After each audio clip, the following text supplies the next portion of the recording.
Is everybody here? Anybody miss? Good news is when you stand behind Carol, you can't see them. Is everybody here? Okay. Okay. Good afternoon. Thank you all for joining us. My name is Carol Alvarado, State Senator for District 6 and Chair of the Senate Democratic Caucus. I'm going to kick off the press conference, make some brief remarks, and then I'm going to turn it over to Senator Royce West. You'll also hear from Senator Menendez and Senator Powell. You know, it's interesting how history has a way of repeating itself. In 1865, when the 13th Amendment passed, and 4 million slaves were granted freedom, and 5 years later, the 15th Amendment granted them the right to vote. And then we saw states in the South scrambling, disenfranchising them with a series of Jim Crow laws designed to silence their voice at the polls. Now fast forward, 2021. Once again, we're seeing a surge of more people of color voting, more women voting, more youth voting. And now we're seeing the sequel, Jim Crow 2.0. And if y'all know anything about sequels, they're always worse than the first movie. We're here because of the big lie, started by the big liar himself, who lost an election. He's gone from the apprentice to America's biggest loser. This bill that has been filed by our Senate Republicans is a fraud. It's a fraud against the people of Texas, against our most fundamental American right. The Texas Attorney General spent 22,000 hours looking for something and found absolutely nothing.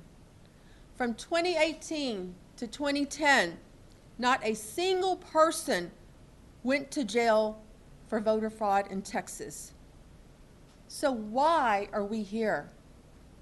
You know the saying, it's a solution in search of a problem. It's, despite what some Republicans will tell you, the Democrats are against, we are against voter fraud. We want to make sure that everybody who is eligible to legally vote has the right to do so.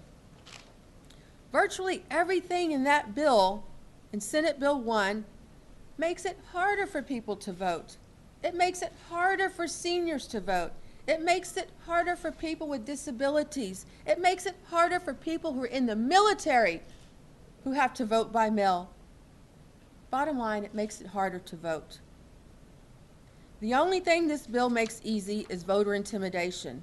It allows untrained, hyper-partisan, hired bullies into our neighborhood as poll watchers, giving them unfettered access to intimidate election volunteers, and we can't stand for that. This has to stop. It's happening all over our country, but it has to stop. Make no mistake, we are here to let you know that we have our own plan. And you're going to hear from Senator Royce West, who's going to tell us about a very important piece of legislation that he is filing. Senator West. Thank you, Madam Chair. I'd like to say good afternoon to each and every one of you.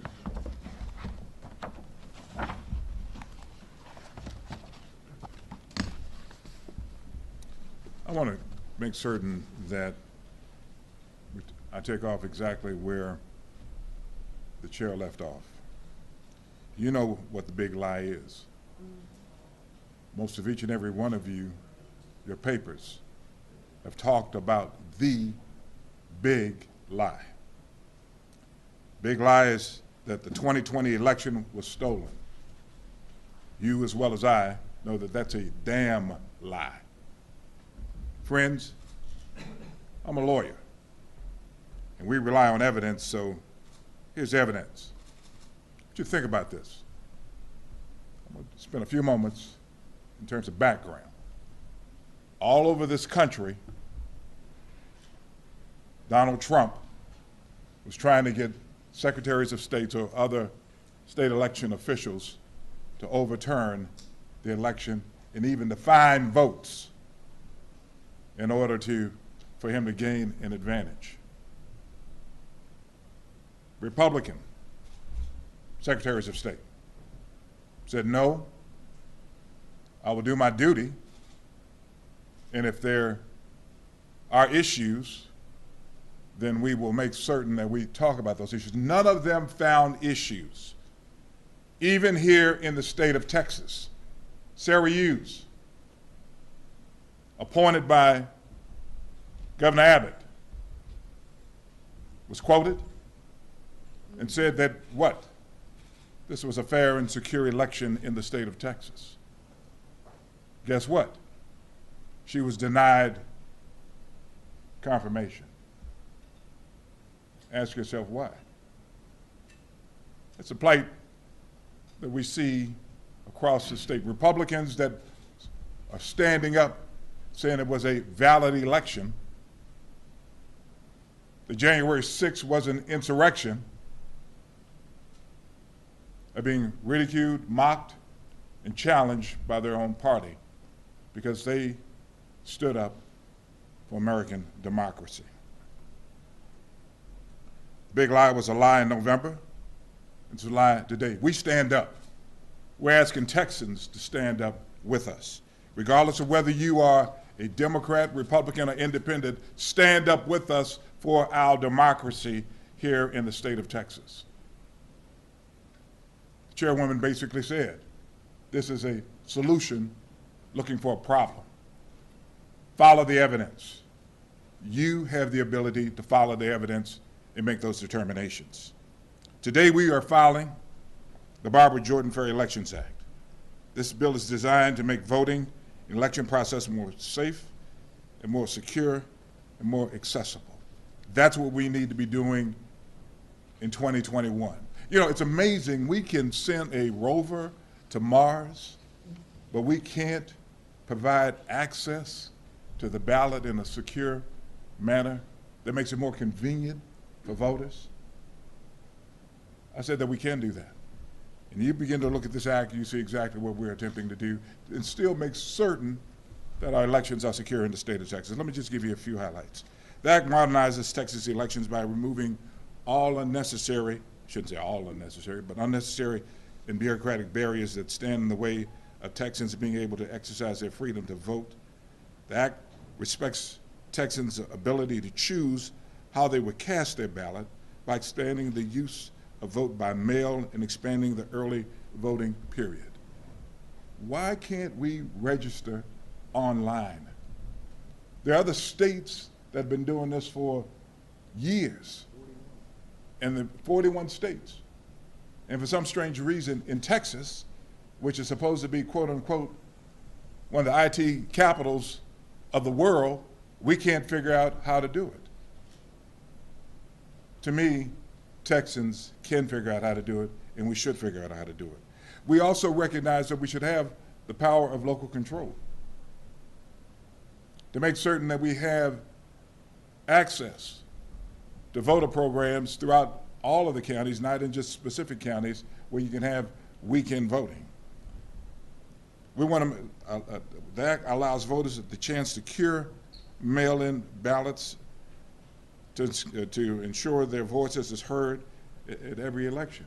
So if there's a problem that the election board sees in terms of signatures and things like that, the process is starting to work where we should be able to cure that and make sure that those ballots are in fact utilized. We also want to encourage young people to get involved in the process. Why shouldn't we be able to make certain that young people age 17 years old, 6 months and a few days, that we know will be able to vote, be able to get a voter registration card or a state ID card? That's in this particular bill, to enable them to vote. Why should we not be able to deal with the issues of allowing the Secretary of State to promulgate rules concerning that? We're okay with that, to make certain we have safe and secure methods involved.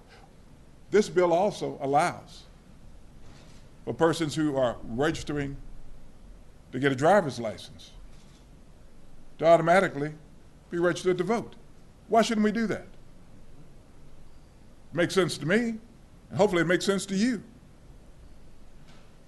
Why shouldn't we be able to make certain that we look at issues of voter identification and using different types of forms of voter identification in order to make certain, ID, in order to make certain that you are the person that you propose to be in voting.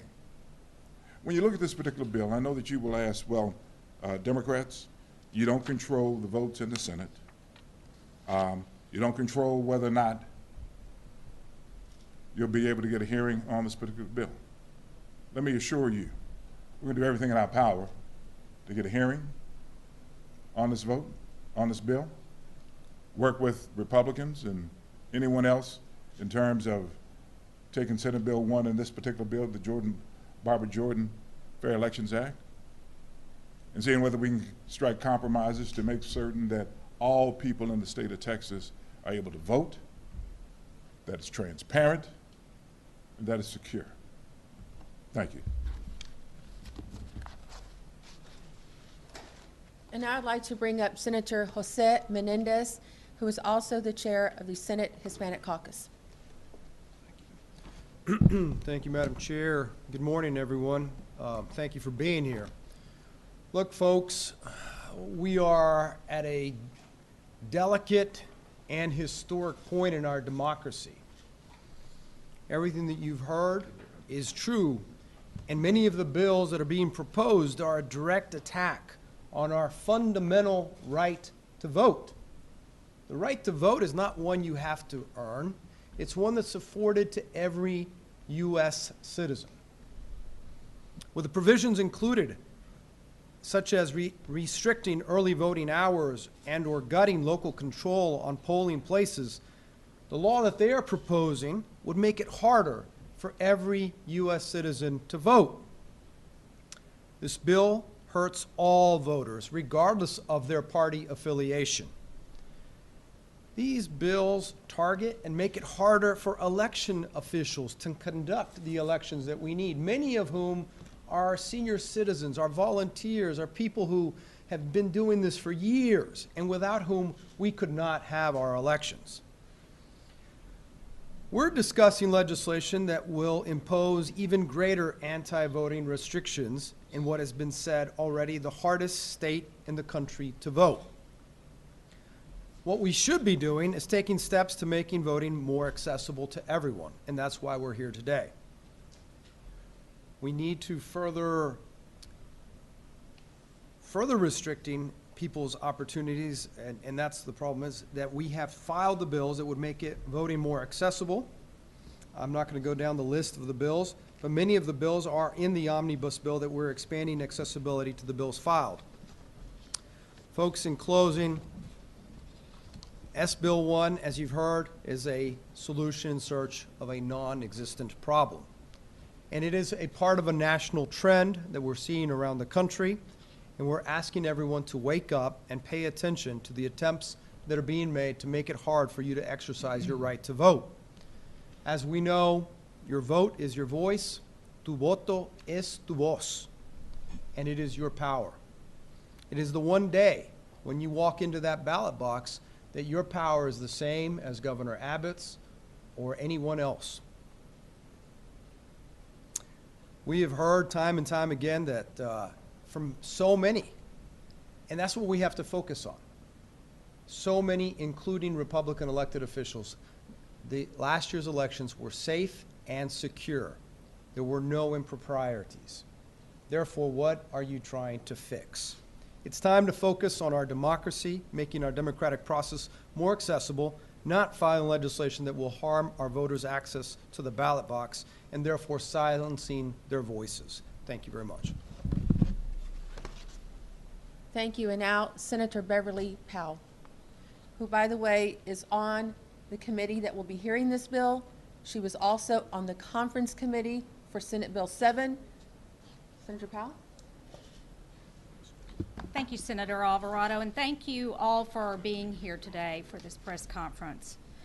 As a member of both the State Affairs Committee and the subsequent conference committee, I witnessed day after day how last session's election bill was literally passed in the dark of night. I invite you to look at the timestamps on our hearings, to look at the 8 hours of deliberation on Senate Bill 7 from 10 o'clock in the evening until 6:15 in the morning. And during that period of time, we were told over and over and over again that Senate Bill 7 was not about voter suppression. Yet it's interesting to note that legislators of majority-minority communities were left out of the deliberative process. We uncovered provisions such as limiting the hours for souls to the polls that would disproportionately impact our constituents of color all over the state of Texas. And only after our House Democrats broke quorum did we hear that the provisions that I've just mentioned to you, altering the hours of souls to the polls and overturning elections, were in actuality just mistakes or typos that slipped in and we didn't know how they got there.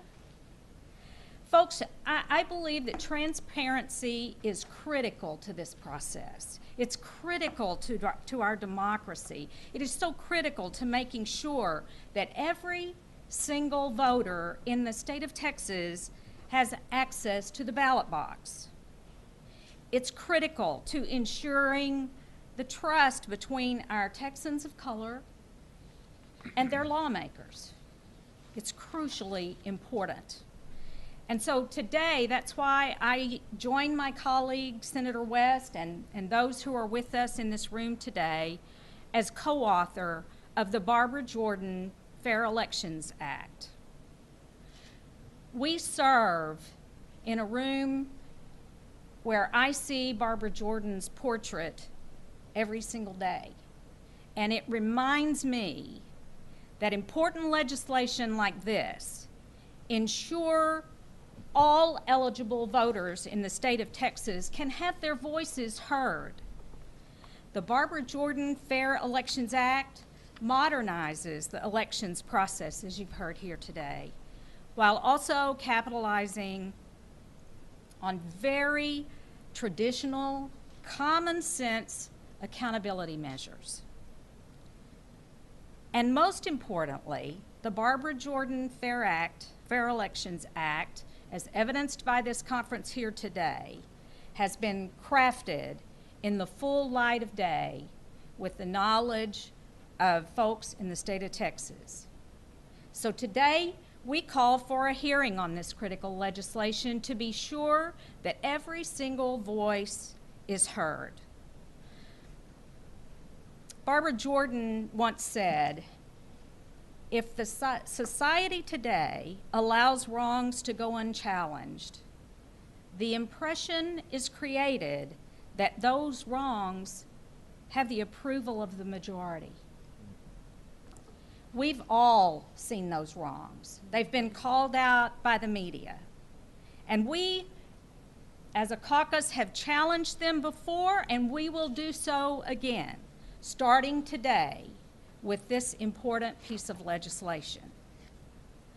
So today, let us continue the unfinished business of Barbara Jordan to ensure her civil rights legacy is not erased by a divisive political agenda across our nation and across the state of Texas. Thank you. Well said, Senator Powell, and we thank you for your work on the committee as well. Ladies and gentlemen, you've heard about the bills that have been filed, Senator West with the omnibus and others. I will be once again filing the online voter registration bill. This should not be a partisan issue, but Republicans have made it such. This is a well-dressed lie chased by the naked truth. And we want to make sure that we set the record straight. We do not support fraud in any election. We want a process that is transparent. We all know somebody that will be impacted by this bill. Think about your mothers or your grandmothers. My mom is 93 years old. She votes by mail. Luckily, I will be able to go get a photocopy of her driver's license.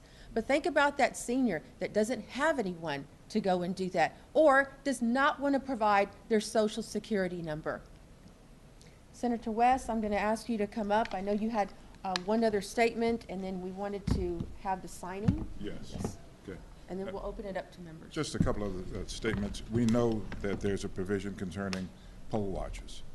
And we know that there will be some differences between poll watchers and potential voters who are not aware of this particular law.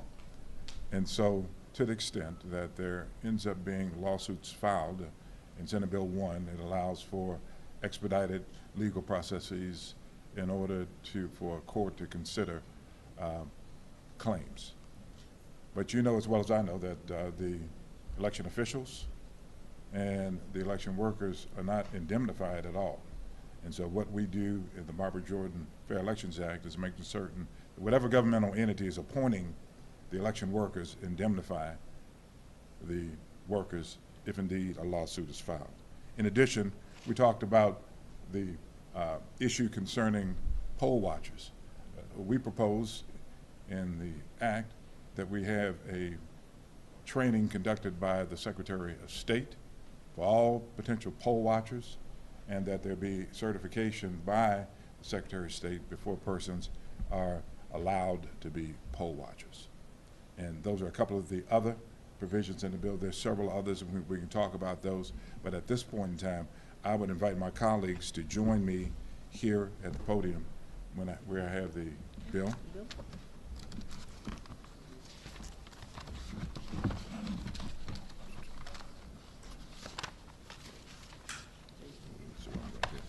So we can sign, all of us sign this. We'll all use your pen. Yes, we'll use this pen right here. Okay. Well, let me move this out of the way right here.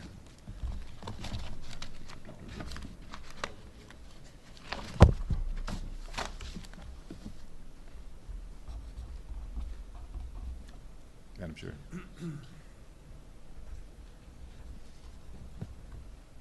Dean?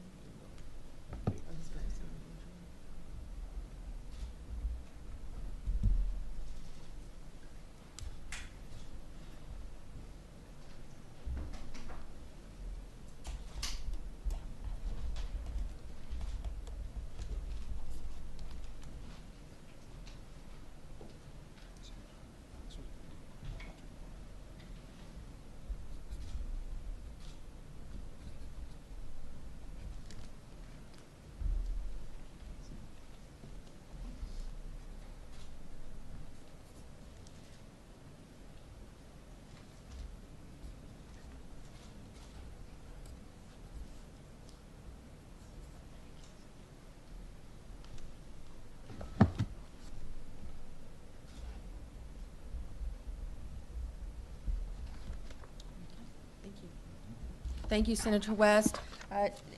We're going to open it up. We do have a little time to spare. I'm going to ask any senators who wish to make some very brief remarks. I'm going to recognize the Dean of the Texas Senate. He and I, both being from Harris County, have a real vested interest in this because we know a lot of what is about this bill is targeting our home county. Thank you, Senator. I'll just make a couple observations. First of all, I haven't made it a practice to fuss at the media. You have a tough job and you serve a real purpose, but you are going to have to do a better job of asking tough questions of the Republican leadership and members. Where is the fraud? What's changed in the last 2 years? I serve with members that have been here, Republican members, 10, 20, Hell, Craddock's been here 50 years. Never before has this issue been brought up. Each and every member of the legislature, every House and Senate members, and our statewide officials have been elected under current rules. Are they suggesting that some of them or all of them were fraudulently chosen? That perhaps there's people sitting in this body that were the products of a fraudulent election system? Of course not. If you don't remember another thing I say today, remember this. The first line of defense against fraud and illegal procedures in an election are the candidates. Each and every one of us keep an eye on our opponents. We want fair, open elections, as do all of our colleagues. And we closely monitor the opponent's operations and our elected officials. So there's no fraud. They can talk about some county commissioner in East Texas that did some illegal procedures, and the system's working. He was caught and being prosecuted. Folks, you're going to have to do a little better job. You're going to have to drill down and say, why wasn't this introduced 2 years ago? Or I've been here 48 years. I've never witnessed any attack on the democratic process like we're experiencing. And it must come to a halt, but we're doing our part with this proposed legislation. You're going to have to do your part as the eyes and ears of the citizens of Texas. We've all got a lot of work to do. Thank goodness that the version that the House members blocked by their walkout and our all-night efforts did not pass. And just think about it. If that was such a good piece of legislation, why are they modifying it now? Because they know it does not represent the wishes of the people of Texas. Harris County in particular had as good a process last fall as on record. Republicans, Democrats, Independents talk about how convenient it was, socially distance was observed, and we had huge turnouts. Not the results that perhaps our Republican colleagues wished for, but that's the electoral process. Please, let's be a little more aggressive and ask a little tougher questions. Where is the fraud? They can't show you. Thank you. Well said, Dean. Thank you. Now, Senator Chuy Hinojosa. Thank you, and I'll be brief to the point. This last election, you heard the big lie about the election at the presidential level that it was stolen. And I'm just really amazed how many people believe the big lie. You tell a lie enough times, people will believe it. And if you look what really happened, here in Texas, we had a greater turnout in voters than ever before. And there was no fraud, but yet legislation is filed to find ways to restrict the ability of people who are qualified to vote for the candidate of their choice.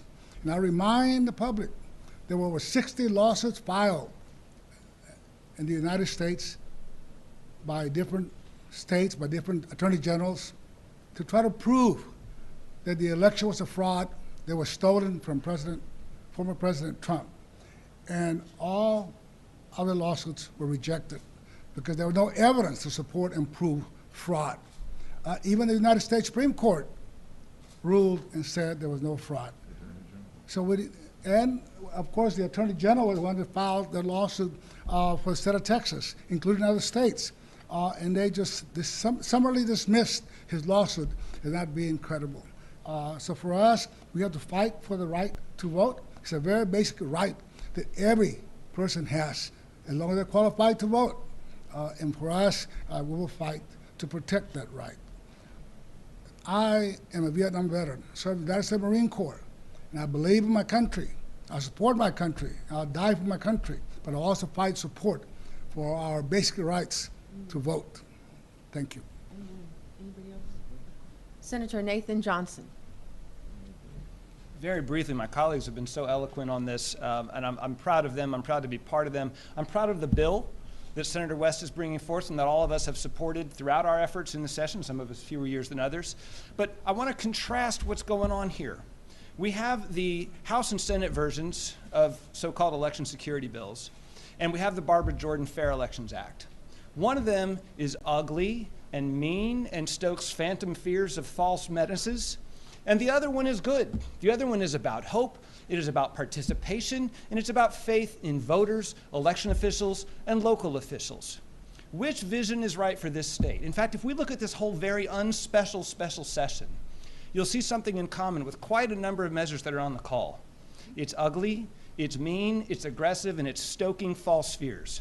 That's not what we're here for. That's not what the government is supposed to do to serve the people of this state, and it's not what we're going to do. That's why we bring forth a bill that is nice, that is good, that's 21st century with online voter registration, that includes measures to help people who may have a more difficult time voting instead of making it harder for them. That instead of encouraging people to have some malevolent, scary force at the polls in the guise of being a poll watcher, that we're really trying to get people to do what they did so well last election, which is vote and make their choices. So I'm proud to be here.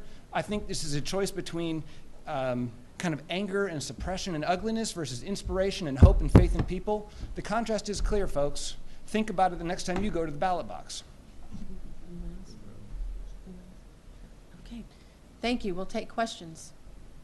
You all noted that SB 1 has been modified at this point to be SB 1. What do you find now most problematic about this one? And I'll invite members to come in, but there are still issues with the vote by mail, the loops that people have to go through, like I mentioned earlier.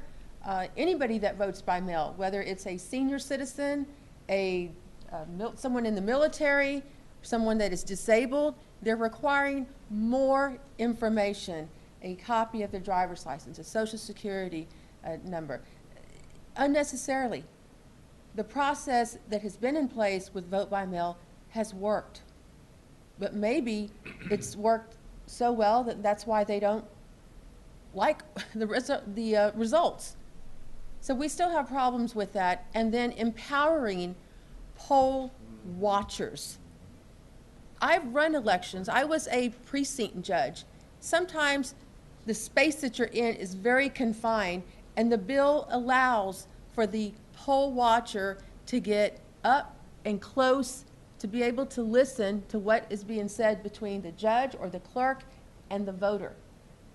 I've done a lot of things in campaigns. One of the least likely things was being a poll watcher, because a poll watcher is supposed to sit there, be quiet, get permission to get up and to speak. But this bill empowers them. Senator Blanco raised a very good point about having them being trained. Our election workers, the clerks, they go through extensive training. Poll watchers should be subject to the same thing. And they're called poll watchers for a reason. And the way their proposal's designed, we will have confrontations. And we should all strive to prevent that. Voting is a very private procedure. For them to be able to come over and intervene or listen in the proximity of a precinct judge and a legal voter, what's the purpose? It's intimidation. And let me just tell you, the poll watchers are partisan folks, placed there by candidates or the party. You get somebody that's all ribbed up for his or her candidate or an issue, and you put them in a poll, and then you have a private citizen that's never had to deal with that before, who feel strongly about their candidate in their position. There's not enough constables in this state to be called out to settle disputes between a poll watcher, the precinct judge, and a private citizen. It is a formula for very bad outcomes. And I just hope they'll listen to us, those of us who have worked, and they have. And quite frankly, I think they know what they're doing. It's a poll watcher to watch, observe, and report anything that they observe, but not to come get in private, personal conversations. Oftentimes, the precinct judge and the private citizen not even talking about the election. They're talking about their neighborhood friends, how's somebody's health.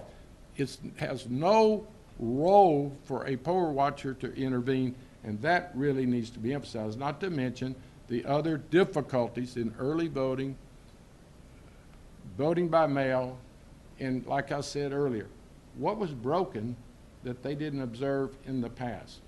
It's all coming out of last November's results. They don't like the fact that Harris County has innovative, friendly measures to come vote. Huge successes. Most of the bill, you can see, is driven towards Harris County, our largest county in the state. And let me say something about this. When you begin to look at the issue of Harris County, the motor voter piece, we didn't mention that at all. And obviously, the 24-hour voting, there's been a lot of issues concerning that. And when you begin to look at who used those particular tools in order to vote, it's my understanding in Harris County, you had a significant portion of the voters to be African-American, Hispanics, et cetera. Instead of trying to fix motor voter issues, saying, okay, these were the problems with it, they said, we're just not going to do it at all, okay? And I don't see that as good policy development. We should be looking at trying to fix whatever the problems were and still be able to use that as a tool. 24-hour voting. Now, I'm not from Harris County. I'm from Dallas County. The fact is that if there were issues with the 24-hour voting piece, what were the issues? And we're supposed to be a problem-solving group. Why won't we try to solve those problems, okay? And make certain that there's no disparate impact on different minority groups. So those are some of the issues that I look at. You know, I think there's an issue that has not been brought up, and that's the civil relief part of the bill, where a candidate that loses can file a lawsuit against the candidate who won. And if you can prove any violation under the different sections listed in the bill, you can be penalized $35,000. On top of that, you can file a lawsuit and recover all your costs. Think about this. So any candidate that loses can file a lawsuit, go on a fishing expedition on discovery, and find some way or another to find some violation that some judge or some jury will say, yes, it was a violation, you got to pay $35,000. And it applies to both Democrats and Republicans, and it really gums up the system. And I don't know why we need that. It's really not necessary, and it certainly will create quite a bit of legal work for lawyers. But there is a big issue that is part of the bill that really most people have not paid much attention to it. But when you have to pay a $35,000 fine because of some kind of violation that's found, and there's a whole list of them in the bill, it really doesn't provide for good, well-run elections. Do y'all see any likelihood that you will get a hearing on your bills, and what are y'all doing to try to make that happen? In all probability, we won't get a hearing. We're going to be asking for a hearing. I mean, all of us, yeah, you know, the question is whether, if we don't get one, whether we'll have our own hearing, okay? People need to be able to be heard on the Barbara Jordan Fair Election Act. And I'm hoping that the leadership will allow the committee that's hearing SB 1 to also have a hearing on this particular bill. Now, is it perfect legislation as filed? I don't know of any bill that's perfect legislation, okay? Should there be changes made to Senate Bill 1 and the Barbara Jordan Fair Election Act? Yes. That's what the whole process is all about. When we deal with the motor voter issue, we should be talking about what were the problems and trying to fix that as a method for people to be able to vote. And so, and to answer your question, I doubt very seriously, but we're going to be pushing forward to get a hearing from the leadership on this particular bill. Yesterday, on the House side, the Democrats said every tool in the toolbox is available to them, that to walk out and fix what have you.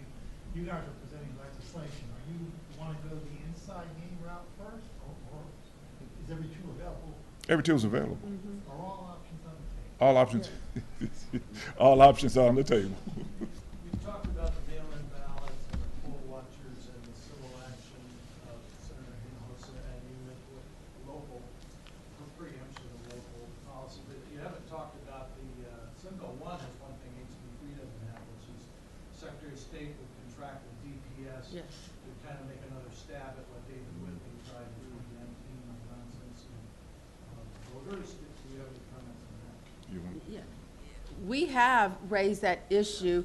It is a very critical issue. We saw the disaster that occurred with the Secretary of State and how problematic this is. It's unnecessary.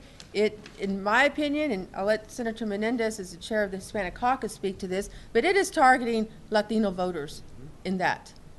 So, you know, my parents, both who are immigrants, from the moment they became naturalized U.S. citizens, they never missed an election.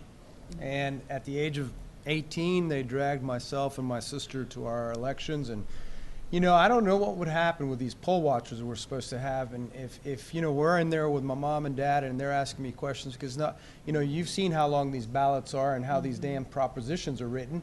They're not written for just normal people to read them. They're written in legalese. Sometimes one word you vote one way and it does the opposite of what you're hoping it does. So what I will tell you is this, and I hope it's a part of the omnibus bill, but I have filed separate legislation, Senate Bill 39, which would automatically register a person to vote when they become a U.S. naturalized citizen. That would eliminate some of that issue. And I think that's important, because I think that when people make the effort to say, I want to be a U.S. citizen, I'm going to take the test. Many of those tests, which, you know, I would challenge, not possibly everybody in this room could pass. Of course, people behind me would pass it, but yeah. But the reality is that we have a lot of things that are just ridiculous. We need to have the ability for voter deputy registrars to register someone in every damn county. If you're registered in one county, you should be able to register people in every county. We have a bill for that. And when someone gets their new driver's license or ID, why can't they get automatically registered to vote? There is the technology there to solve a lot of the problems they're afraid of. And let me just say this. We want to make certain that only persons that are eligible to vote do in fact vote. But when you put together a legislative proposal about purging the rolls under the auspices of cleaning up the rolls without input from Democrats, you do the state a disfavor. These measures should have been done in conjunction with legislators that are sensitive to the issues that the government is trying to deal with. And I don't know of any member here that was approached by the author of the bill concerning these particular issues. I want to make certain that it's real clear that Democrats stand for making certain that only eligible voters actually vote. Back to John's question. Well, I want I'm sorry, to respond to this question for a moment. I think it's indicative that the Republican leadership bills don't seek to create a statewide system that removes barriers, that creates less chaos, and reduces any sense of intimidation. That is an opportunity. We could have statewide voter registration. We could have statewide eligibility as voter registrars. We could have statewide opportunities to increase the franchise, make it easier, fairer, and safer to vote. You don't see any of those provisions in the barriers, the chaos, and the intimidation of the two bills that have been filed by the leadership. You do see that in the Barbara Jordan Fair Elections Act. And I want to give a shout out as a former Travis County judge and a commissioner, having overseen elections at the local level. You have good, hard-working local elected officials, Republicans and Democrats, who maintain their neutrality in order to create a fair, open, and safe election system at the local level, tailored to their local constituency. They work every day to cross-reference their voter rolls, those who sign up, register to vote, against those who vote in their county, along with their jury service lists, as well as their court lists. They are constantly looking for ways to make sure that our voter rolls are impeccable, that our election cycles are fair and easy, accessible, welcoming, and they're looking for ways to innovate. What the Republican leadership did was a smackdown on locals, Republicans and Democrats, finding new and better ways to get more people voting through an election cycle. How is that a bad thing? We should be looking for ways to remove barriers, make it safer and more welcoming for eligible voters. And that's what the Barbara Jordan Fair Elections Act seeks to do. We'll take one more question, and then people will be available for one-on-ones. No, I was just gonna ask a question to show how old I am. The Senate, of course, is very faithful. The Democratic Killer Bees took flight back in the 70s to block a bill. He probably need to ask John. Yeah. Yeah, right. He's the only one that Is that, would know about that. the 21st version of that? I was a House member, we welcomed them back. I think they were gone, get how long? Pretty big deal. Can y'all discuss that? Is that an option first?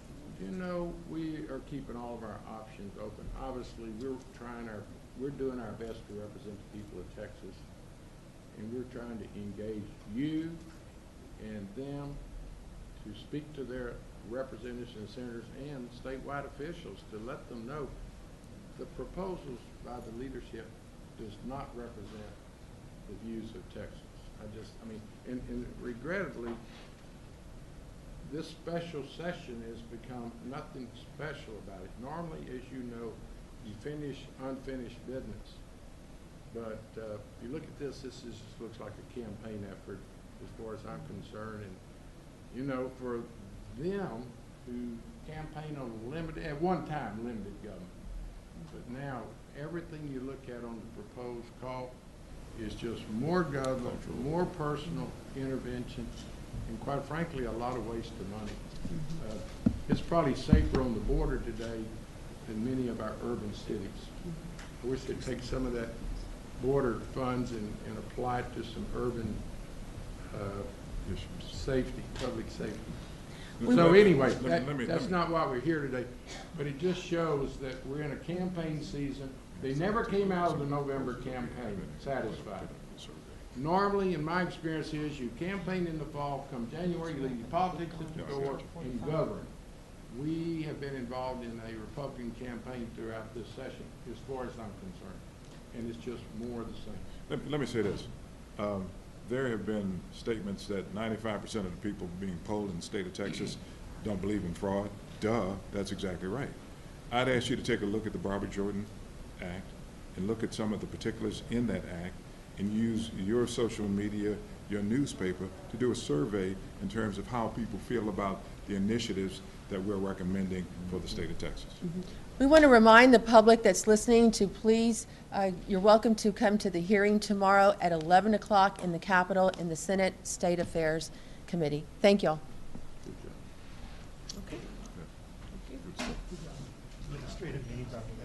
Do your job, that's all I'm saying.